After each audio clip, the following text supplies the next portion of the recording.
1 Chronicles chapter 23.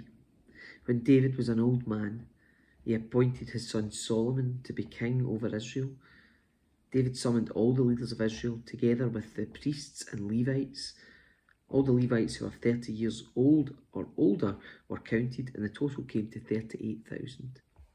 Then David said, "From all the Levites, 24,000 will supervise the work at the temple of the Lord. Another 6,000 will serve as officials and judges. Another 4,000 will work as gatekeepers, and 4,000 will praise the Lord with the musical instruments I have made." Then David divided the Levites from the three sons of Levi, Gershon, Kohath, and Merari. The Gershonite family units were divided by their lines of descent from Libni and Shimei, the sons of Gershon. Three of the descendants of Libni were Jehiel, the family leader, Jetham, and Joel. These were the leaders of the family of Libni. Three of the descendants of Shimei were Shelamoth, Haziel, and Haran. Four other descendants of Shimei were Jahath, Ziza, Jeush, and Beriah. Jahath was the family leader, and Ziza was next. Jeush and Beriah were counted as a single family because neither had many sons.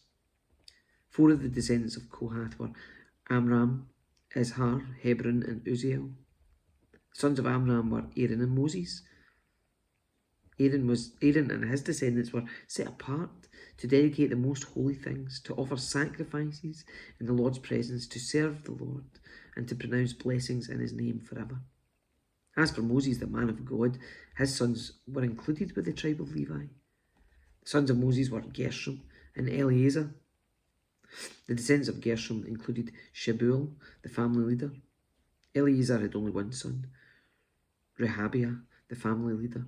Rehabiah had numerous descendants. The descendants of Izhar included Shelomith, the family leader. The descendants of Hebron included Jeriah, the family leader, Amariah the second, Jahaziel the third, and Jekameam the fourth. The descendants of Uzziel included Micah, the family leader, and Ishiah the second. The descendants of Merari included Mali and Mushi. The sons of Mali were Eleazar and Kish. Eleazar died with no sons, only daughters. His daughters married their cousins, the sons of Kish. Three of the descendants of Mushi were Mali, Eder, and Jeremoth. These were the descendants of Levi by clans, the leaders of their family groups, registered carefully by name. Each had to be 20 years old or older to qualify for service in the house of the Lord. For David said, "The Lord, the God of Israel, has given us peace, and he will always live in Jerusalem."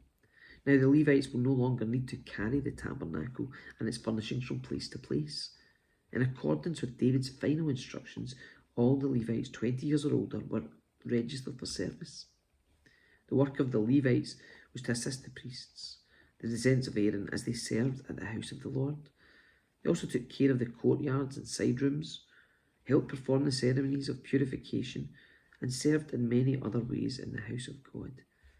They were in charge of the sacred bread that was set out on the table, the choice flour for the grain offerings, the wafers made without yeast, the cakes cooked in olive oil, and the other mixed breads. They were also responsible to check all the weights and measures. And each morning and evening they stood before the Lord to sing songs of thanks and praise to him. They assisted with the burnt offerings that were presented to the Lord on Sabbath days, at Moonfest celebrations, and at all the appointed festivals. The required number of Levites served in the Lord's presence at all times, following all the procedures they'd been given. And so, under the supervision of the priests, the Levites watched over the tabernacle and the temple, and faithfully carried out their duties of service at the house of the Lord.